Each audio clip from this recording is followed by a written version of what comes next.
it's like my shrink. I have to go see the shrink today. Right, get in there. Yeah. I mean, because I know, for example, when I go out and go for a run or I get into my workout routine, when you're done with that, you feel like you have more strength for the entire day. Yep.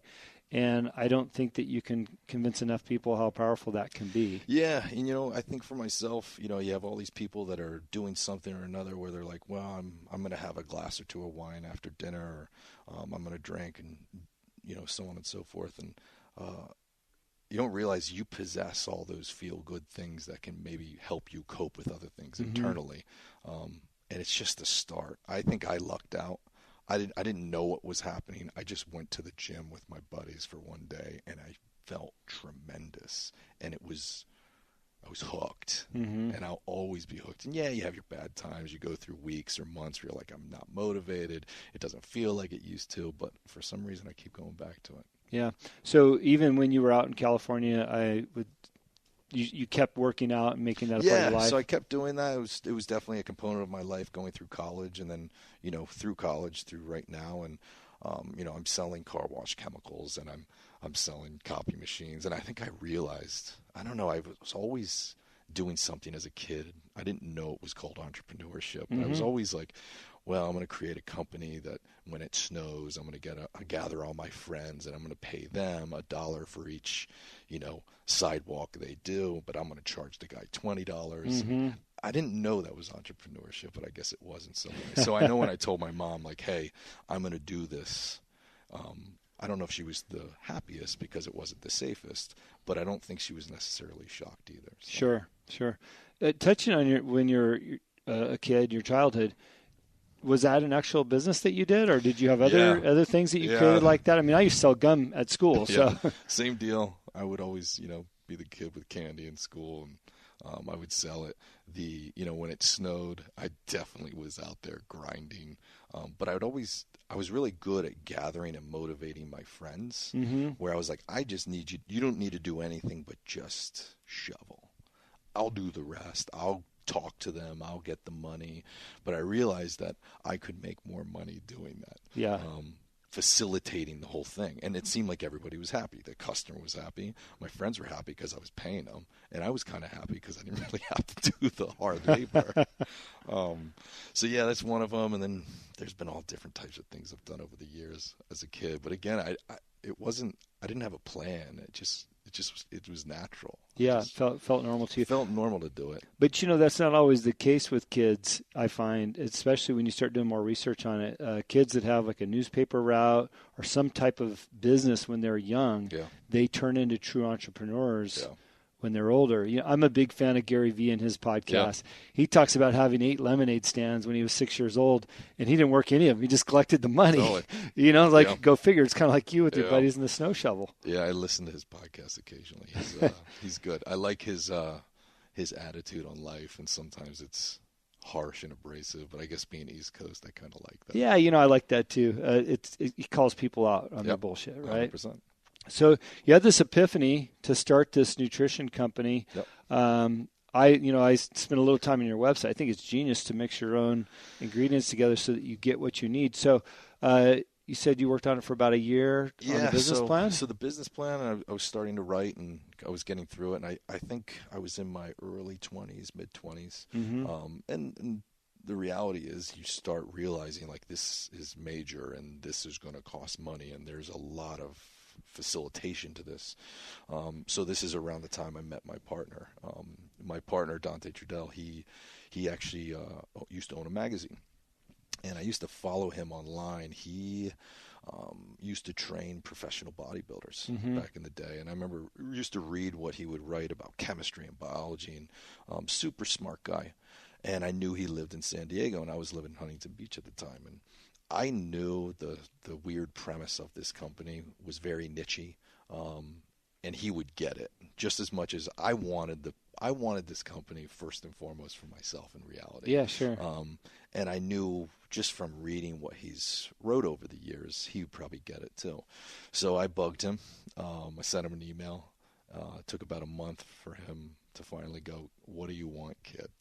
And I was like, I have an idea. I think you're going to love it, and let me just take you out to lunch. So we went to lunch. We went to Olive Garden, because that's where all big business happens. That's right. And we sat there for 4 or 5 hours, went through kind of what I was thinking and business plan wise, and we discussed, and we came out of that 50-50 partners. Wow. That's a really productive first meeting. Yeah. So but it was one of those things too, when you got nothing to lose. I remember always telling people, they're like, well, what if you fail? I'm like, so I'll go move home with my mother and she'll make me grilled cheese sandwiches. Like, at least I tried. I think the biggest thing is, for me, there really is no failure unless you don't at least try it. Yeah. I fail every day, but I don't really call it a failure. I just call it, I know a way not to do it. Yeah. And as long as you have that attitude, you never really get down on it. You're just like, well, I thought it was going to be that way. It's not. At least I know, never going to do that again. What's next? So was Dante your first pitch on this business idea? That was it. I kind of discussed it with him, and he was like, I get it. It's exactly what I want to. And we felt that we had a big enough customer base to make this work. So even to this day, it's super niche-y, and we're really the only company that does customized dietary supplements or protein powders that's out there. There's been a few over the years. We've either bought them out or they've just stopped. So yeah, it's been one of these interesting rides, because we've always kind of tried to be the Robin Hood of dietary supplements. When everybody has these fancy packages and all this marketing, we've always been really like, no, here's the ingredient.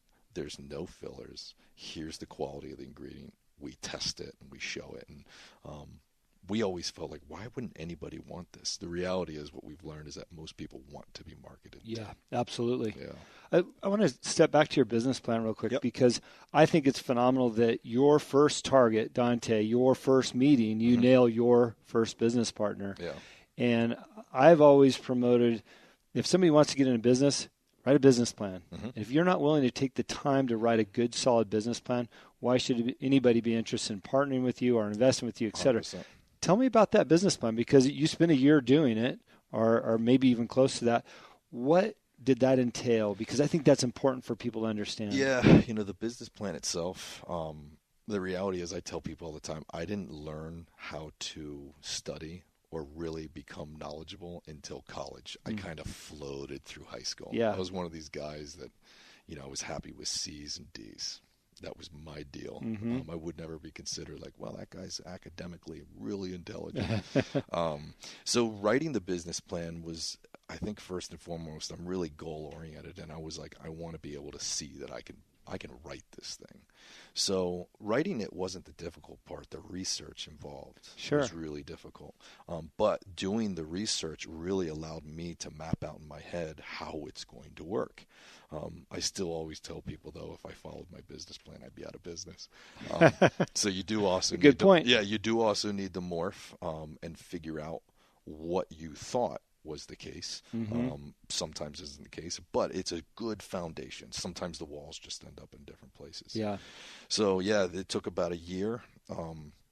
It was a really good goal for me first to do it, but at the same time, it did give that good foundation. And I always look at it now like, yeah, if you don't spend the time to build a business plan, your business will fail. Because if you don't have time just to put some words down on paper, you're not going to be able to grind to do what you really need to do when you have to make money. Yeah. When you built that plan, did it include marketing and a budget and kind of the overall idea itself, or what did you include in there? It did. It kind of had, I'll say this, it probably had more to do with the actual raw material cost and the cost of goods sold than the actual marketing cost and facilitation and the facility, cost and whatnot. So, it had everything, and now granted, it's 15 years ago, so I don't remember everything that's in it. But I actually have it in my home office hanging on the wall, because I kind of look at it laughing a little bit. Yeah. Because it was super powerful at the time.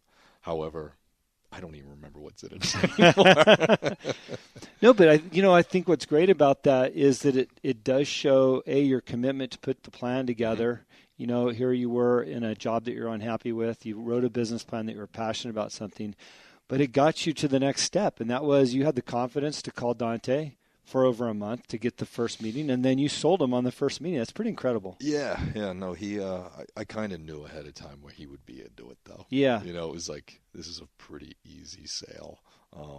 But yeah, without that path of doing it, I don't think we'd be sitting here today. So.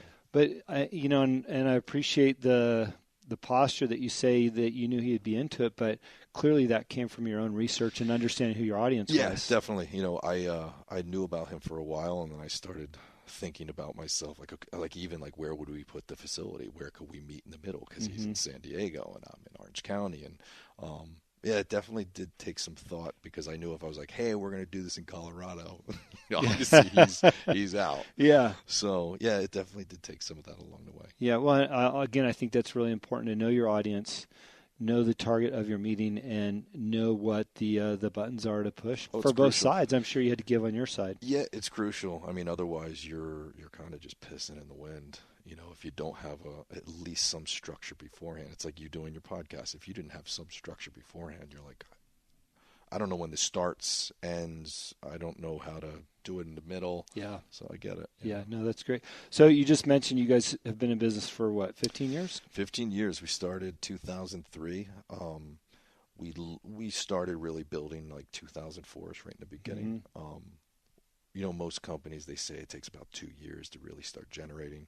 We were pretty successful after like the first 2 months. Now, success is relative to that time. Sure. I remember telling a story that I think after the first 4 months or 5 months, Dante and myself paid ourselves $1,000 check each. And I was like, okay, we're well on our way. And then maybe 2 months after that, we were paying ourselves $2,000 checks. And I remember that was another big monumental time for me. Yeah, sure. Because I'm coming from the last few years of really being poor broke.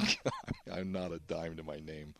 And I remember thinking to myself, I can live on $24,000 a year. Like I remember being like, it's not going to be an easy life, but I did it.